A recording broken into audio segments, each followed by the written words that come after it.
بقول لك ايه رايك نروح البيت عندي؟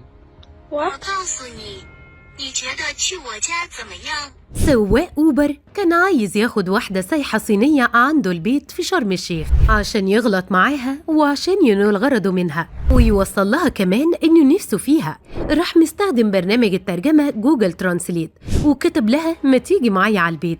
حاول يحط إيده على رجليها وعلى أماكن حساسة فيها. فتعالوا معايا أعرفكم إزاي السائحة الصينية اتصرفت بسرعة وعملت معاه الجلاش البيتي وفضحته وركبته المسرح من خلال الفيديو ده، بدل ما يطلع أمين ويراعي ربنا في لقمة عيشه وأهل بيته وأولاده ويخاف على سمعة البلد والسياحة أو حتى يخاف على صحته من الأمراض اللي ممكن تتنقله من العلاقات الشمال والحرام. راح سواق أوبر حاول إنه ياخد سائحة صينية معاه على البيت في شرم الشيخ عشان يمارس الحرام معاها، بس البنت بقى كانت ناصحة وذكية، عملت معاه اللي عمره ما كان يتخيله. السواق حب يستنصح ويعمل ذكي مع البنت الصينية وكان فاكرها من المريوطية وافتكر إنه ممكن يمد إيده على جسمها وتسكت له عشان الخوف. فطلع التليفون بتاعه وجاب برنامج الترجمة المشهور جوجل ترانسليت وكتب لها كمان باللغة العربية ممكن تيجي معايا البيت، وخلى المترجم يترجم لها الكلام بالصيني، وواضح إنه خبره في التصرفات اللي زي دي.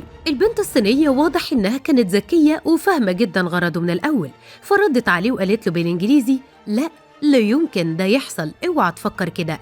لكن السواق ما كانش عايز يسيبها في حالها وكان بيبص لها بنظرات كلها شمال الشمال، وما كانش قاعد على بعضه وبيبص لجسمها ورجليها لأنها كانت لابسة شورت. كل محاولات سواق أوبر إنه يقنع البنت الصينية إنها تطلع مع الشقة فشلت تماما، ولما صدته وقالت له لا يمكن وما تفكرش راح يتجرأ بزيادة وحاول كمان إنه يمد إيده على رجليها ويلمسها، بس البنت زعقت له وقالت له اوعى تلمسني بالانجليزي.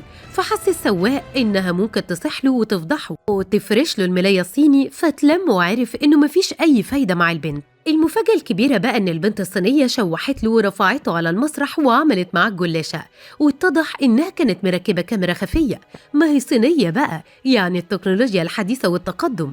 وراحت بعدها رفع الفيديو واتجرى سواق أوبر على كل السوشيال ميديا، وأكيد طبعا السلطات المصرية جابته من قفاه عشان ياخد جزاؤه بعد تصرفه المضر للسياحة المصرية والإنسانية والأخلاق. التعليقات على الفيديو كانت كلها بتهاجم سواق أوبر بسبب تصرفه الهمجي ده اللي ممكن يعمل أزمة دبلوماسية للبلد. قال كمان شخص من الأشخاص المتفاعلين أنا كل اللي لفت نظري في الموضوع بجد إنه محضر جوجل ترانسليت وبيشغل دماغه عشان يعرف يقول لها اللي نفسه فيه بالصيني، لا وكمان بيقول لها أجين دماغ شغالة مش بتنام، والله يلا بالسلامة وزمانه هيتروق في السجن. كمان قالت بنت من المتفاعلين يا ترى ربنا سترك كم مرة عشان تتفضح قدام العالم كله بالطريقة دي، وفي النهاية بقى تفتكروا هيكون ايه عقاب سواق أوبر اللي حاول يراود البنت الصينية عن نفسها؟ اكتبوا لنا بقى رأيكم في التعليقات.